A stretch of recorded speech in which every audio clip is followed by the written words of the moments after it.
เพียงพอฟังด้วยหัวใจจดจ่ออย่าท้อและถอยเลยคืนไหนถ้ามีเวลาว่างจดหมายมาบ้างอย่าทำเงียบเฉยหรือโทรศัพท์เข้ามาติชมเชยถามปัญหาเถิดเอ่ยจะเฉลยให้สุนทรฝากคำนี้มาช่วยย้ำเตือนอย่าลืมอย่าเลือนน้ำคำที่พร่ำสอนสังคมวุ่นวายสุดแสนอาวรณ์วันกลัวโลกจะรุ่มร้อนวันคำจะลับลอย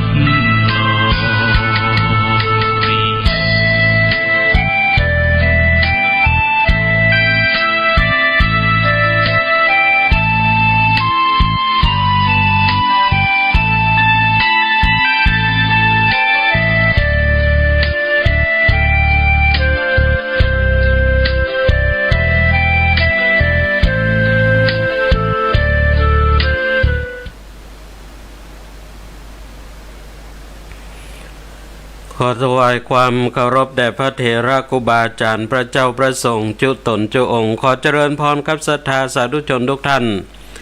ที่เข้ามาติดตามรับชมรับฟังรายการสารธรรมยามดึกทางสถานีวิทยุออนไลน์วัดสันทรายในช่วงการเวลายามดึกของวันจันทร์ที่12เดือนตุลาคมพุทธศักราช2563วันนี้ก็ตรงกับเดือนเกียงเหนือแฮม10 ค่ำศรัทธาสาธุชนทุกท่านโอกาสเวลาของสารธรรมยามดึกก็มาพบปะกับทุกท่านและก็ขอต้อนรับท่านผู้ฟังตั้งสถานีวิทยุวัดไฟเห็นคลื่น 104.50 เมกะเฮิรตซ์ทุกท่านตัวที่กำลังติดตามรับฟังรายการสารธรรมยามดึกตั้งสถานีวิทยุกันอยู่ในช่วงเวลานี้ตัวอาตมาภาพพระครูวรสุตเขตเจ้าวาดวัดสันทรายตำบลศรีดงเย็นอำเภอชัยปราการจังหวัดเชียงใหม่ก็มาทำหน้าที่นำสารธรรมนำฝากกับท่านผู้ฟังทุกท่านในช่วงเวลายามดึกกันยะอีนอศรัทธาญาติโยมทุกท่านวันจันทร์ที่แล้วแต่ต้องขอไปกับทุกท่านตัวเนาะก็ไม่ได้จัดรายการสักกรรมคิดว่าหลายท่านคงจะคอยเฝ้าสแตนบายรับฟังกันอยู่แกก็วันจันทร์ที่แล้วศรัทธาญาติโยมแล้วก็ตรงกับวันที่วันแต่งดาวันดางานสลากนะญาติโยมเนาะมันตรงกับวันจันทร์ที่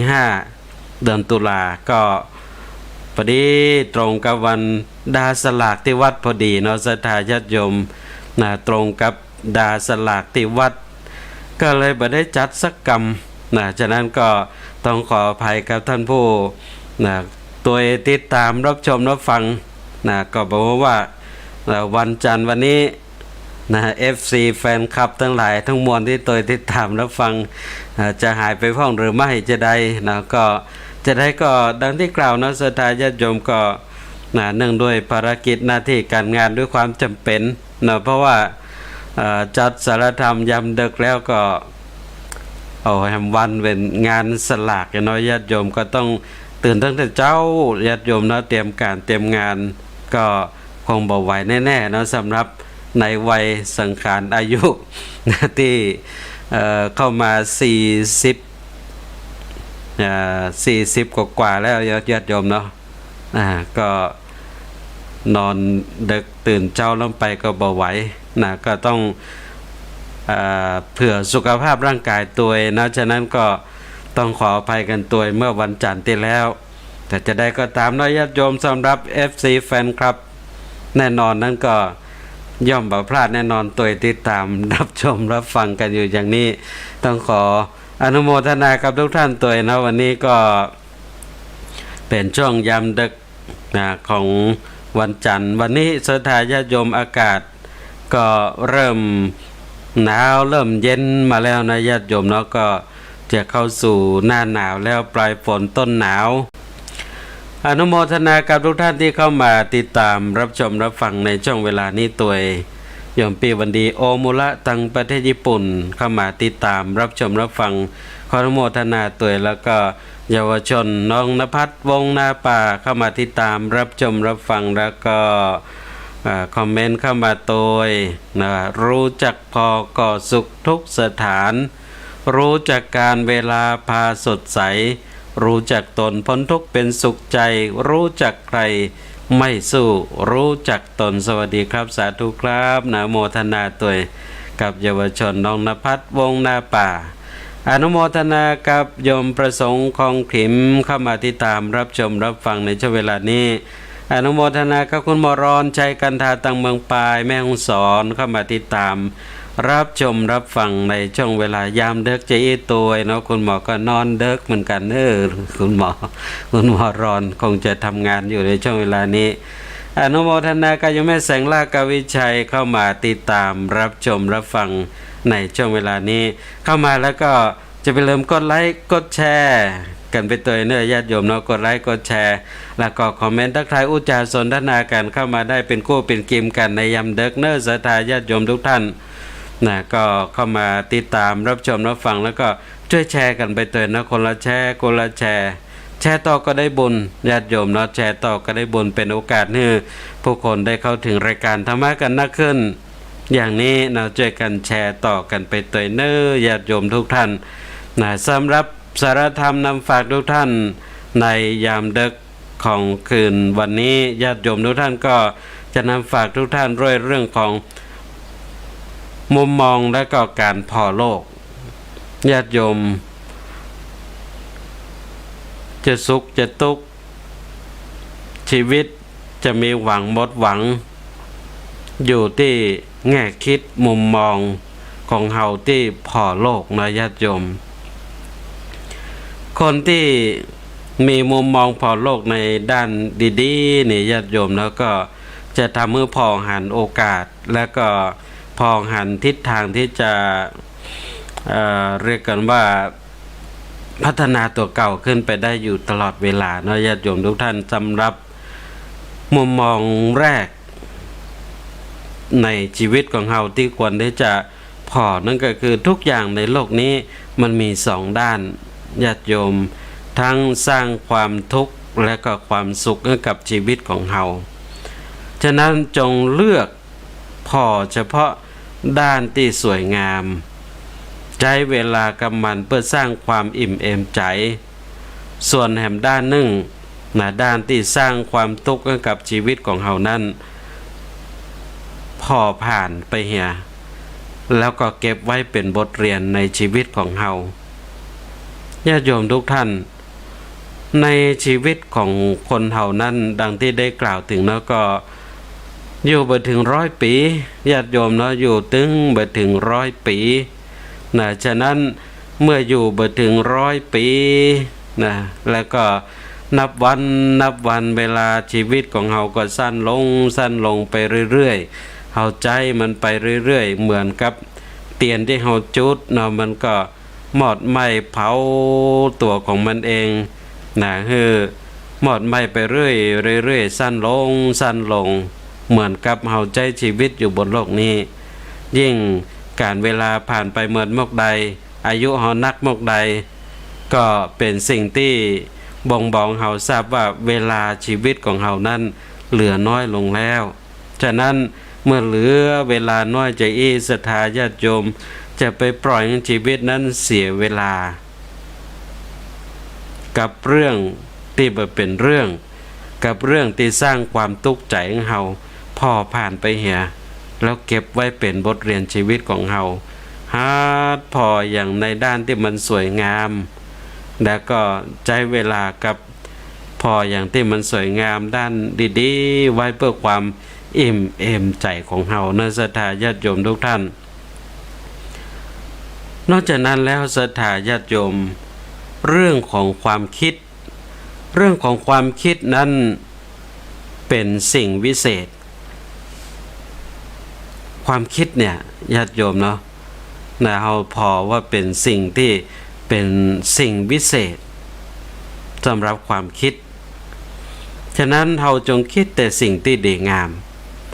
แล้วก็ผลตอบแทนที่ได้รับนั้นก็จะงดงามเช่นเดียวกันศรัทธาญาติโยมทุกท่านความคิดย่อมเป็นผลส่อให้หันถึงเจตนาองค์สมเด็จพระสัมมาสัมพุทธเจ้านั้นพระองค์ทรงตรัสในเรื่องนี้ว่าเจตนาหังกัมมังวัฏฐามิภิกขเวดูก่อนภิกษุทั้งหลายเจตนานั่นแหละเป็นตัวกรรมแน่ศรัทธาญาติโยมเจตนานั้นเป็นตัวกรรมคือคิดยังเหรอคิดดีก็เป็นบุญคิดให้ก็เป็นบาปศรัทธาญาติโยม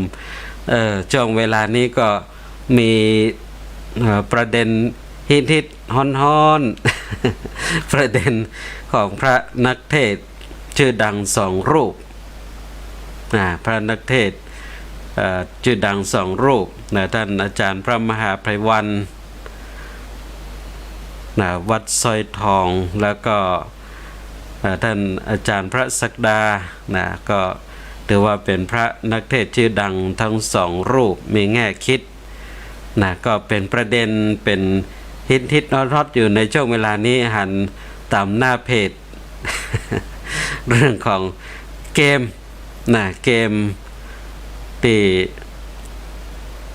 คนเขาเล่นกันเนี่ยเล่นเกมออนไลน์ที่มีการ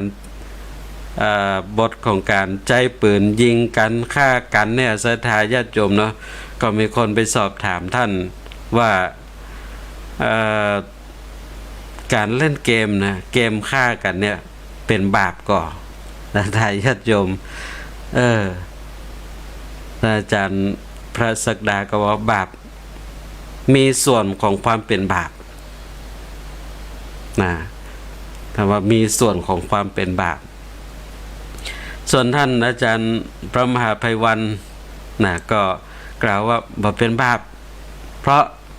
มันจะเป็นบาปเป็นปาณาติบาตนั้นก็ต้องเป็นสิ่งที่มีชีวิตญาติโยมอันนี้คือ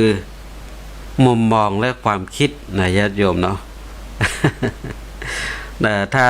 เราว่าตามถึงเจตนาเนี่ยญาติโยมอย่างที่ได้กล่าวถึงเจตนาหรือความคิดเวลาที่เราเล่นเกมเนี่ยแน่นอนเราต้องใช้ความคิดไปกับเกมที่เราเล่นคือมันคล้ายๆเป็นบทบาทหนึ่งในชีวิตของเราเหมือนกับเราไปอยู่ในเกมนั้นแต่ญาติโยมเนาะเกมยุคใหม่สมัยใหม่เหมือนเมื่อก่อนมันสร้างบรรยากาศเหมือนกับว่ามันเป็นชีวิตจริงๆของเราญาติโยมแล้วไปฆ่าเพราะจะยิงจะฆ่าจิตมันต้องคิดจิตคิดสมองสั่งไปที่มือให้กดฆ่าญาติโยมเนาะก็อย่างที่ท่านอาจารย์ศักดาได้กล่าวถึงนั่นว่ามีส่วนของบาปมีส่วนของบาปเพราะว่ามันคิดไปในด้านร้ายด้านลบด้านที่จะมุ่งร้ายหมายปองที่จะฆ่าในญาติโยมอันเนี้ยฉะนั้นในความคิดเนี่ยเป็นสิ่งวิเศษเพิ่นจึงกล่าวว่าเพียงแค่คิดก็ผิดแล้วเนี่ยญาติโยมเนาะคำกล่าวคุณกล่าวไว้อย่างเนี้ยเพียงแค่คิดก็ผิดแล้วเนี่ยญาติโยมเนาะฉะนั้นเนี่ยเพิ่นบอกจงคิดแต่สิ่งที่ดีงามคิดแต่สิ่งที่ดีงามเพราะผลตอบแทนที่ได้รับจะงดงามเช่นเดียวกันฉะนั้นเนี่ยศรัทธาญาติโยมวกเข้ามาเรื่องเกมจะได้ละอ่อนยุคใหม่สมัยใหม่เยาวชนยุคใหม่สมัยใหม่ถึงเป็นคนใจฮ้อนใจเหี้ยมก็นี่ศรัทธาญาติโยมมาจากเกมนี่เหมือนกันเพราะมันคิดไปในลบดันร้ายแง่ร้าย อยู่ตลอดเวลาในการเล่นเกมเนี่ยผลตอบแทนที่ได้รับเนี่ยมันก็จะส่งผลให้เป็นจิตใจที่มันบดีงามอะญาติโยมเนาะฉะนั้นนี่ความคิดเนี่ยเป็นสิ่งที่วิเศษเราจะให้เกิดเป็นประโยชน์จะได้ฝึกคิดในด้านที่ดีงามหรือว่าด้านบวกเอาไว้ญาติโยมทุกท่าน 3. เฮานั้นบาที่จะสร้างความพอใจให้แก่ทุกคนเพราะหากทำเช่นนั้นได้ศรัทธาญาติโยมเนาะสุดท้ายเฮาก็จะบ่สามารถสร้างความพอใจให้กับไผได้เลยฉะนั้นเนี่ยศรัทธาญาติโยม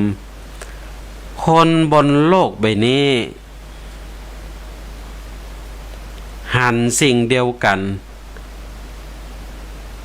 คนหนึ่งชอบคนหนึ่งบ่ชอบมันเป็นอย่างนี้ญาติโยมเนาะอนุโมทนากับเยาวชนสิริวัณทินพระบาทเข้ามาติดตามรับชมรับฟังในช่วงเวลานี้ขออนุโมทนาตัวเองฉะนั้นนี่เราต้องเข้าใจ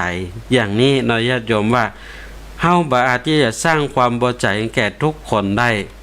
เวลาที่เราทำมาอย่างไปเนี่ยญาติโยมเนาะมันจึงมีคนที่หันตัวกับสิ่งที่เขาทำกับคนที่บ่ชอบกับสิ่งที่เขาทำคนหันตัวแล้วคนบ่หันตัวเมื่อมีคนที่บ่หันตัวกับเฮานี่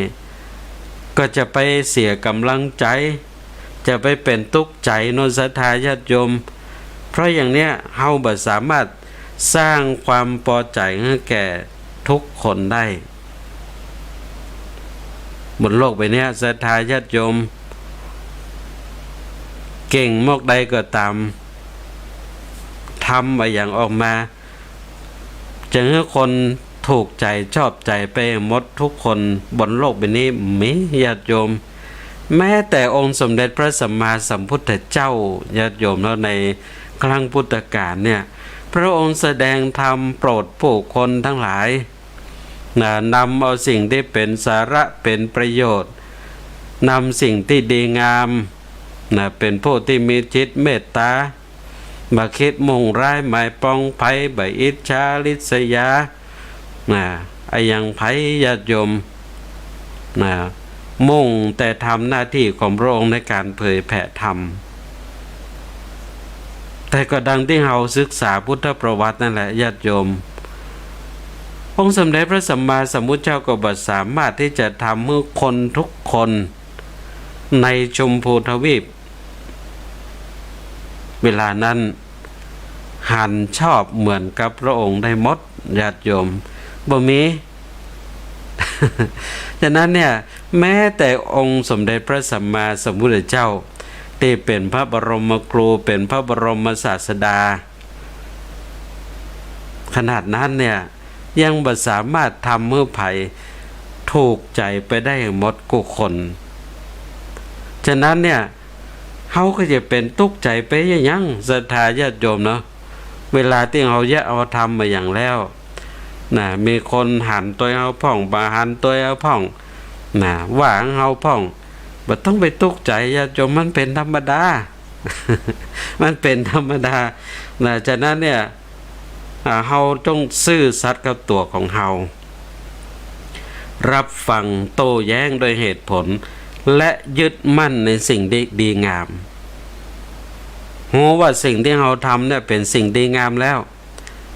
แต่ว่าไผจะหันดีหันงามตัวกับเฮานั่งน้อยมากใดนั้นไม่ใช่เป็นประเด็นศรัทธาญาติโยมเนาะไม่ใช่เป็นประเด็นที่จะทำให้เฮาต้องมาทุกข์ใจ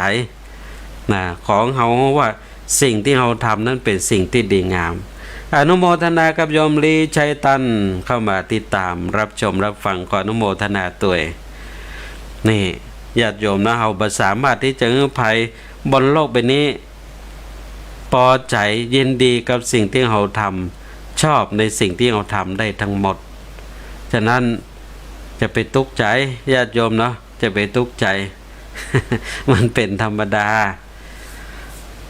แล้วทีนี้เวลาที่เราเผชิญหน้ากับคำตำหนิติว่าจากผู้คน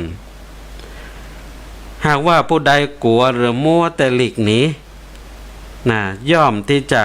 บ่มีวันทำงานสำคัญได้ฉะนั้นเนี่ยจงรับแต่สาระที่เปิ้นมอบให้แล้วก็ปล่อยอารมณ์มือผ่านเลยไปเกิดเพื่อแก้ไขและทำสิ่งนั้นให้ดีที่สุดญาติโยมเราต้องกล้าประชิญต่อคำตำหนิติว่าน่าบ่ใจกลัวเปิ้นจะตำหนิติว่าหรือมัวที่จะหลีกลี่หนีต่อคำตำหนิติว่ามันเป็นปกติธรรมดาอนุโมทนากับโยมดีเจป๊อบกันตะพรมเข้ามาติดตามรับชมรับฟังในช่วงเวลานี้ตัว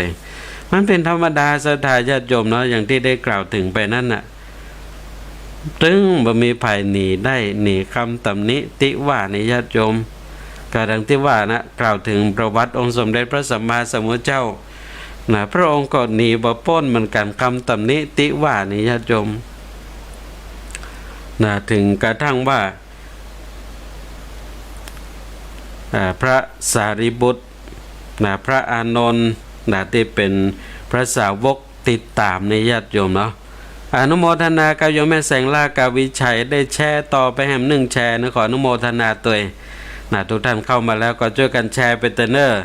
แชร์ต่อไปคนละแชร์คนละแชร์เนอญาติโยมทุกท่านนะจนกระทั่งว่าพระอานนท์นะพระอุปถากนะเข้ามากราบทูลบอกพระองค์เข้าไปจากเมืองนี้เถอะโอ้บ่ไหวไปที่ไหนมีก็คนว่างเฮานะ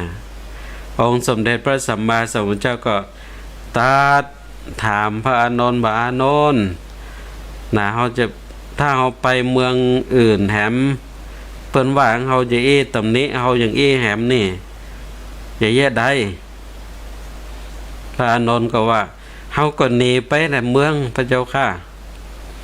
นะองค์สมเด็จพระสัมมาสัมพุทธเจ้าก็เลยตรัสตอบพระอานนท์ว่าอานนท์ถ้าหากว่าเฮาจะหนีไปเรื่อยๆจะนะถ้าเฮาจะหนีไปเรื่อยๆจะรับรองแล้วเฮาจะต้องหนีไปตลอดชีวิตศรัทธาญาติโยมทุกท่านอันนี้เฮาจะต้องกล้าเผชิญหน้ากับคำตำหนินะกล้าเผชิญหน้ากับคำตำหนิเพราะมันเป็นปกตินะปกติมันเป็นธรรมกู้โลกที่ว่าเป็นโลกธรรมในญาติโยมเนาะนะมีสุขมีทุกข์มีสรรเสริญมีนินทา มีลาภเสื่อมลาภมียศเสื่อมยศมันเนี่ยศรัทธาญาติโยมมันเป็นของคู่กันทั้งนั้นนะฉะนั้นต้องกล้าเผชิญกับคำตำหนิทั้งหลายทั้งมวลศรัทธาญาติโยมเนาะนะแล้วก็เตรียมเอาสิ่งที่เป็นคำตำหนินำมาปรับใจปรับปรุงแก้ไขชีวิตของเราถ้าหากว่าคำตำหนินั้นเป็นสิ่งที่มันก็จริงของเขาที่เขาว่าเนาะศรัทธาญาติโยมก็มาปรับใจในชีวิตของเราก็เป็นประโยชน์อนุโมทนากับเยาวชนนักกิตติยศหอมไกลเข้ามาติดตามรับชมรับฟังแล้วก็คอมเมนต์เข้ามาตัวสาธุสาธุครับอนุโมทนาตัวทีนี้ศรัทธาญาติโยมคนอื่นเท่านั้นที่พอหันหลังของเฮานั้นพอบาหันแผ่นหลังของเฮาอย่างแน่นอนแต่ศรัทธาญาติโยมเนาะ ไผพ่อหันหลังตัวเก่าพ่อง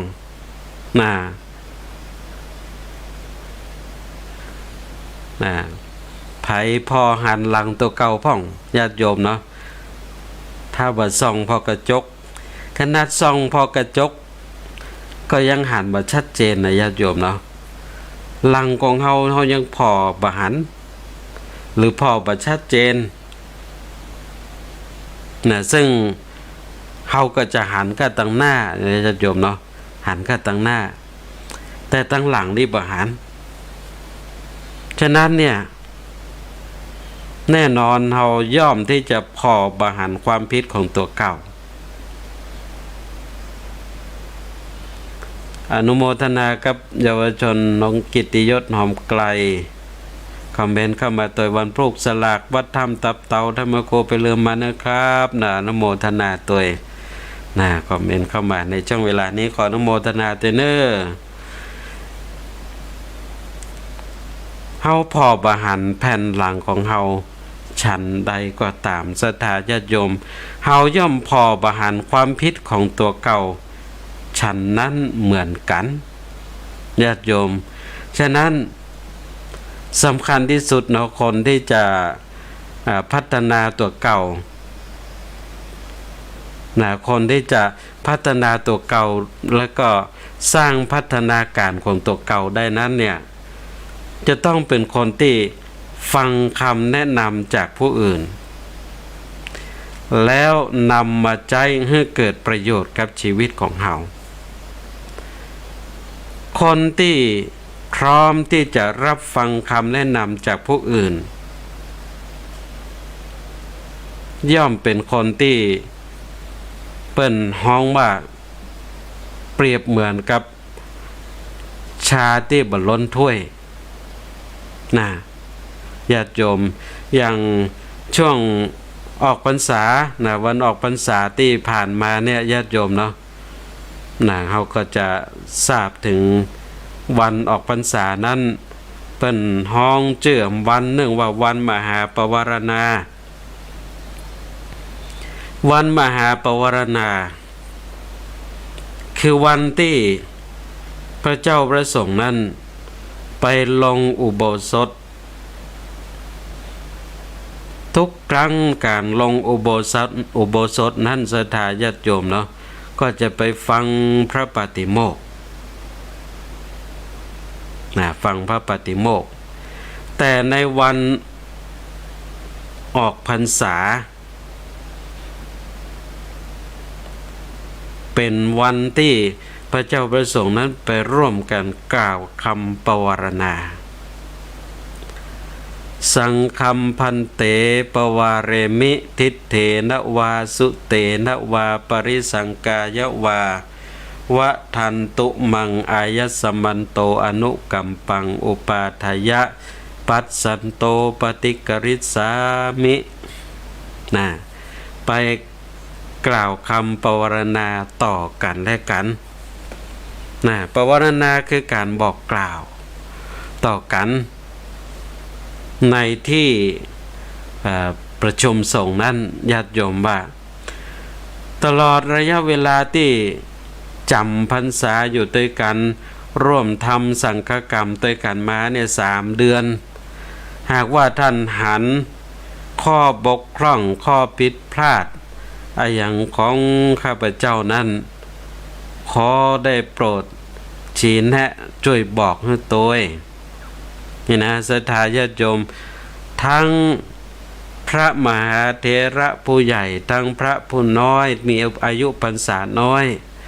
ต่างก็ปวารณาต่อกันอย่างนี้พระมหาเถระนั้นก็ปวารณาต่อพระผู้มีอาวุโสน้อยกว่าตนว่าถึงเราอยู่ด้วยกันมาเนี่ยหันข้อผิดพลาดอย่างพ้องช่วยบอกตัว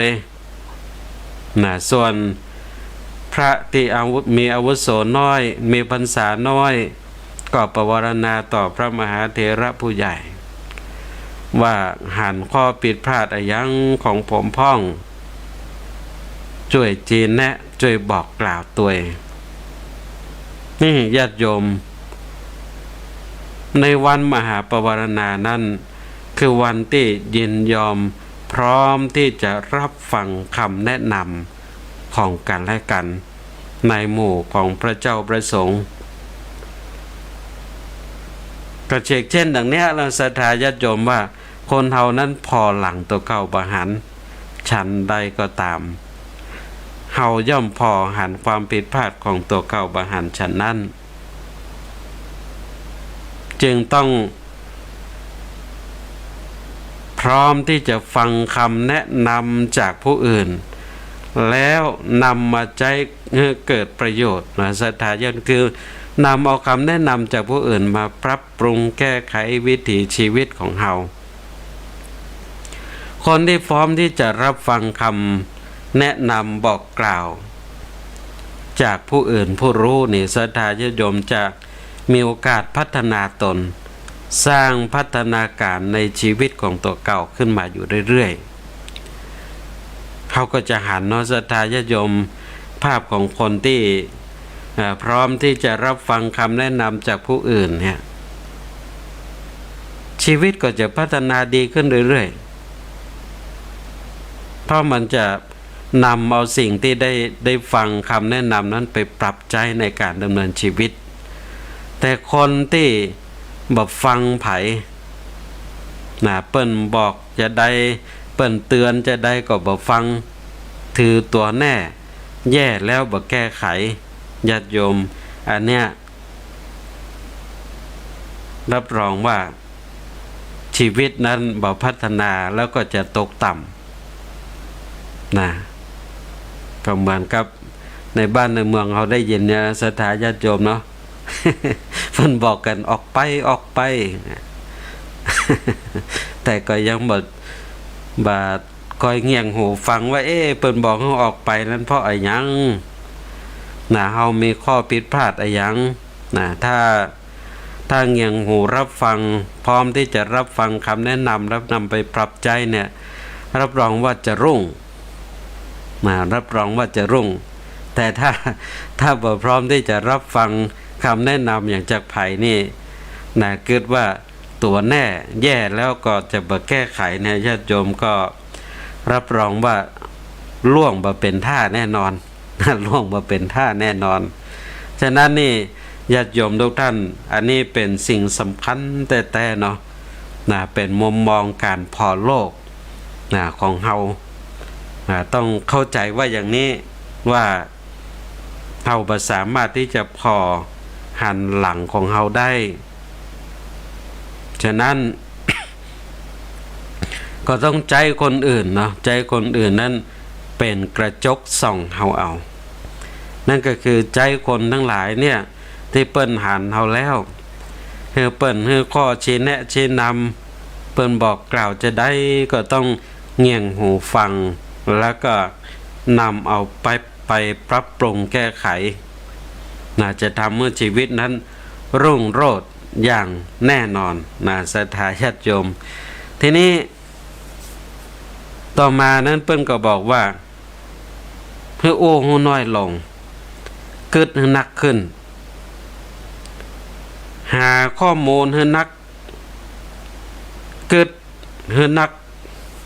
กึดให้นักกึดก่อนที่จะโอ้คิดก่อนที่จะพูดเพราะความนุ่มนวลและความสุขุมนั้นเป็นสัญลักษณ์ที่แท้จริงของความสำเร็จในชีวิตศรัทธาญาติโยมบางพ่องนั้นโอ้นักกว่าคิดเกิดอย่างได้ก็โอ้เกิดอย่างได้ก็โอ้บักคิดไตร่ตรองพิจารณาให้ก่อนศรัทธาญาติโยมเนาะอย่างที่เปิ้นกล่าวกันพูดไปส่องไผ่เบี้ยนิ่งเสียตำลึงทอง บางทีการโอ้นักก็ว่าเป็นประโยชน์ศรัทธาญาติโยมนิ่งแห่พ่องจะได้ตำลึงทอง ศรัทธาญาติโยมอันนี้ก็เป็นสิ่งที่น่าคิดพิจารณาเหมือนกันสำหรับคนที่ใช้วิถีชีวิตอยู่บนผืนโลกใบนี้เนาะบางทีก็เข้าตำหาปลาหมอตายเพราะปากญาติโยมเพราะอู้ก่อนคิด เหมือนกับนักการเมืองท่านหนึ่งเนาะที่ได้กล่าวถึงเป็นอดีตนายกรัฐมนตรีได้กล่าวถึงเรื่องของการโอ้ว่าคำโอ้นั้นเมื่อเฮายังบ่โอ้เฮาเป็นเจ้านายของคำโอ้แต่เมื่อเฮาได้โอ้ออกไปแล้วคำโอ้นั้นจะเป็นเจ้านายเฮาแต่ทายญาติโยมทุกท่านมันเป็นจะอันแต่เนาะถ้าหากว่าเฮาโอ้แล้วบ่คิดให้ก่อนเกิดอย่างได้ก็โอ้ไปเกิดอย่างได้ก็โอ้ไป เมื่อได้คิดพิจารณาว่ามันเหมาะมันควรมันถูกต้องดีงามหรือไม่จะได้นะเปิ่อหูขิงมาโลนศรัทธาญาติโยมมันพลาดมันเผลอมันพลั้งไปเห็นแล้วนะอย่างหันในข่าวในคราวเนาะจำเป็นต้องออกมานะขอโทษขอโพยกันเนี่ยเพราะว่าบักคิดดีก่อนนะบักคิดดีก่อนเลยกลายเป็นปลาหมอตายเพราะปากนะปลาหมอตายเพราะปากเพราะบ่ได้คิดให้ดีๆก่อนคิดพินิจพิเคราะห์ให้ดีๆก่อนแล้วก็ก็จ้าหน่วยศรัทธาญาติโยม อนุโมทนากับโยมเพ็ญนภานศรีกวิโลเข้ามาติดตามรับชมรับฟังคอมเมนต์เข้ามาตัวสาธุเจ้าอนุโมทนาตัวเข้ามาแล้วก็ช่วยกันแชร์ต่อไปเด้อญาติโยมทุกท่านช่วยกันแชร์ต่อกันไปตัวสำหรับท่านผู้รับฟังทางสถานีวิทยุทางเคลื่อนวัดไฟหิน 104.50 เมกะเฮิรตซ์ตอนนี้ในเวลาเปิดสายหน้าใหม่แล้วท่านใดจะโทรศัพท์เข้ามาอุจาสนทนาทักทายกันในช่วงเวลานี้ก็โทรเข้ามาได้เนอะ0898523498 เนอะท่านผู้ฟังที่รับฟังผ่านทางสถานีวิทยุวัดไฟหินขึ้น 104.50 เมกะเฮิรตซ์จะโทรเข้ามาก็เชิญได้ในช่วงเวลานี้เนอะ0898523498 เนอะศรัทธาญาติโยมทุกท่าน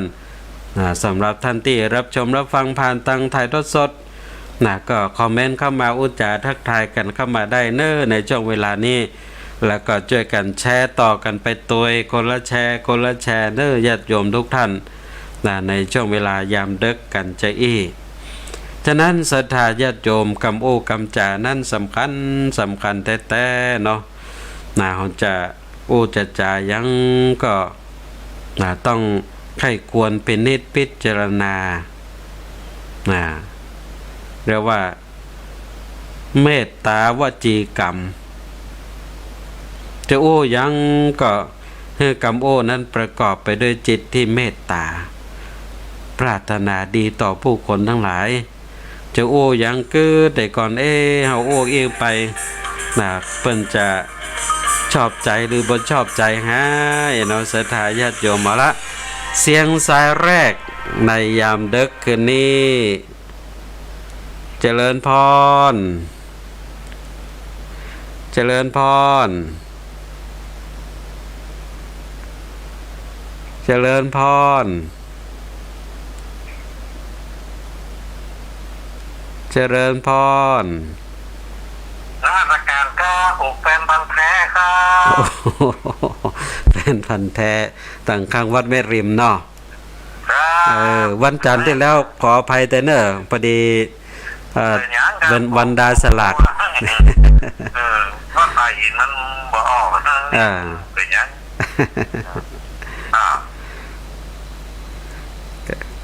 มีเวลาพักเลยครับใช่ม่วนดีครับเนี่ยฟังธรรมะแล้วม่วนขนาดเลยเนาะม่วนอกม่วนใจเนาะม่วนขนาดเลยตึกเนี่ยครับจะได้ต้องขออนุโมทนาด้วยเนอะตัวติดตามรับฟังกันกฐินวัดท่านมีเมื่อไหร่ครับกฐินที่วัดนี่ตรงเดือนยี่พอดีเดือนยี่เป็นที่31เดือนไงใช่เดือนพอดีครับเดือนพอดีวัดแม่ริมนี่ก็มีเดือนเหมือนกันแล้วครับสิ้นเดือนเอาเดือนยี่เหมือนกันเนาะเดือนยี่เป็นเดือนยี่เหมือนกันครับวัดแม่ริมครับ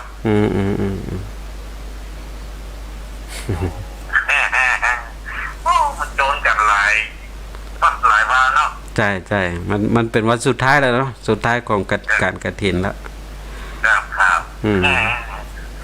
ต้องมากำลังใจท่านนะครับสาธุเนอะสาธุอนุโมทนาใจสาธุ เราเสียงสายแรกนะเสียงสายแรกในยามดึกของวันนี้เนาะเสียงสายจาก FC แฟนพันธ์แท้จากต่างข้างวัดแม่ริมนะโทรศัพท์เข้ามานะรับฟังกันอยู่ทุกยามดึกของวันจันทร์นะก็โทรศัพท์เข้ามาอุจจาสนทนาทักทายกันอย่างนี้เนาะศรัทธาญาติโยมได้หากว่านะบัดโทรเข้ามาก็บ่ฮู้บ่ไผฟังอยู่พ่องฟังอยู่ตังใดเนาะญาติโยมแต่ถ้าตังถ่ายทอดสดอยู่นี่ก็ฮู้อยู่เนาะเพิ่นก็จะหันภาพหันรูปหันชื่อหันเสียงขึ้นมาแต่ตังฟังตังสถานีวิทยุนี่ก็อาศัยโทรศัพท์เนาะโทรกันเข้ามาก็จะได้ฮู้ว่าไปฟังอยู่ตังใดกันพ้องฉะนั้นก็ย้ำเด็กวันนี้ตันใดฟังอยู่พ้องโทรมาเนอ089 852 3498 089 852 3498เนอศรัทธาญาติโยมทุกท่านฟังอยู่ที่ไหนฟังอยู่ตังใดโทรกันเข้ามาโต้ยในยามดึกใจอีเนาะโทรมาเป็นโก้เป็นกิมกันในยามดึกกันใจอีทีนี้ศรัทธาญาติโยมเรื่องของมุมมองต่อโลกของเฮานั้นเรื่องของศรัทธา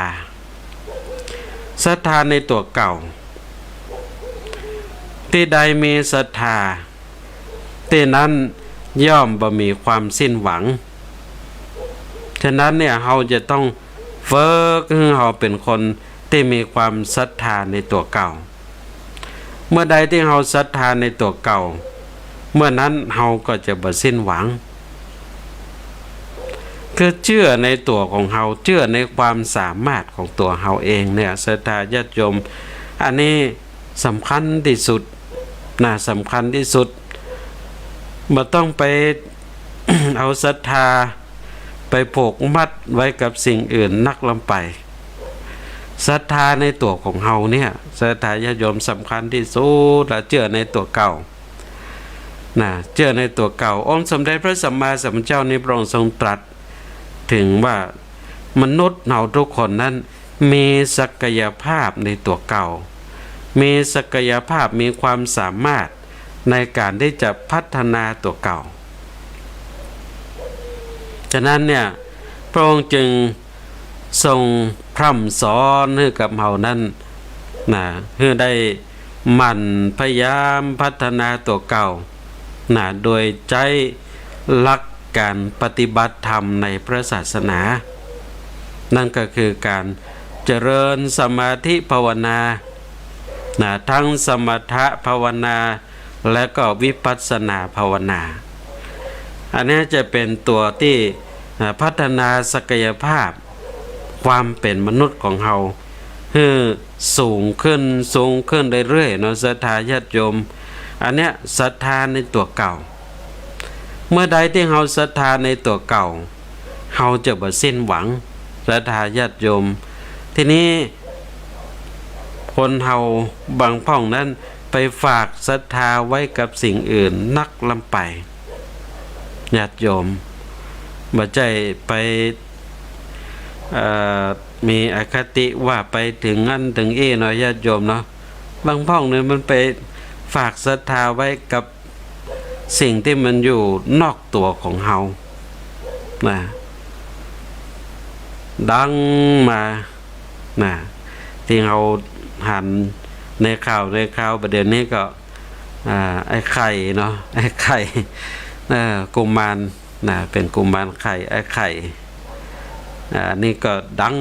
คนเขาก็ไปฝากศรัทธาไว้ไปขอจกขอใจศรัทธาญาติโยมเนาะได้มาก็ดีถ้าบ่ถูกมาก็เอาละศรัทธาญาติโยมได้จะขาดศรัทธาทำแล้วจะเส้นหวังในตัวเก่าทำแล้วทั้งที่จริงแล้วศรัทธาญาติโยมจะร่ำจะรวยจะมีฐานะหลักฐานถ้าหากว่าเฮาบ่ขยันหมั่นเพียรบ่ขยันการทำงานนี่ญาติโยมมันจะไปร่ำไปรวยได้จะได้เนาะ ยังก็ตึงบัดเจ้าสองมือของเฮาเนี่ยญาติโยมเนาะสร้างตนสร้างตัวของเฮาเอาละเสียงสายที่สองในยามเด็กของวันนี้เจริญพร พระประกาศเจ้า สาธุ กำลังเลิกงานมาบัดเดียว โอ้กำลังเลิกงาน เนี่ยงานวันนี้ยุ่งเลยอันมีตาลกระถิน3 บ้านอะบ้านเจ้าแม่ตายไปโลบอะดู โอ้ งานข่าวตำหนักเหลือนั้นก่อน โอ้ นอกคนเท่าทั้งนั้นน่ะ กระถินได้3 วัดตายถึง6 คนกันว่าโอ้ย โอ้ อันโจกลาบแม่ว่าแล้วแต่บุญนะเนาะท่านว่าอย่างเนาะ ใช่ใช่มันเป็นบุญเก่าของเฮา เจ้าแม่ก็ว่าน่ะพอดีแม่มาเปิดยับพอดีวันนี้วันจันทร์แหละอันก็พระครูสดสายลืมไปยับพอดีโอ้ถึงมาก่อยมาน้อยแต่สักอย่างอันโจกลาบเลยนะแต่มันนึกถึงคนเท่าตายถึง6 คนโอ้ยเนาะ80 ไป90 ไปทั้งนั้นนะพ่อ เอาเปิ่นมาโลเอารถนี้ไปเนาะ เจ้ายังเงายังมี โอ้โหยังมียังเงาอยู่กะ ยังเงายังมีอยู่รอบคนเท่าทั้งนั้นนะพ่อ นับเรียกว่านะเกิดแก่เจ็บตายมาแน่นอนนะแต่ มันแน่ มันแน่มาแม่ถึงว่าได้ไปย่างได้อยู่พอดีนะฮะเลยต้องทำหน้าที่ทำงานตามเอาก่อน ใช่ ไปนะเขาต้องทำหน้าที่อยู่เนี้ย ใช่ ให้กำลังใจนะเจ้า สาธุเนอร์เมเนอร์สาธุ เจ้าสาธุเจ้า แล้วเสียงสายที่สองในยามดึกของคืนวันนี้ศรัทธาญาติโยมแล้วก็โทรมาโป้นะจากทางอำเภอสันทรายนะจากอำเภอสันทรายก็โทรศัพท์เข้ามา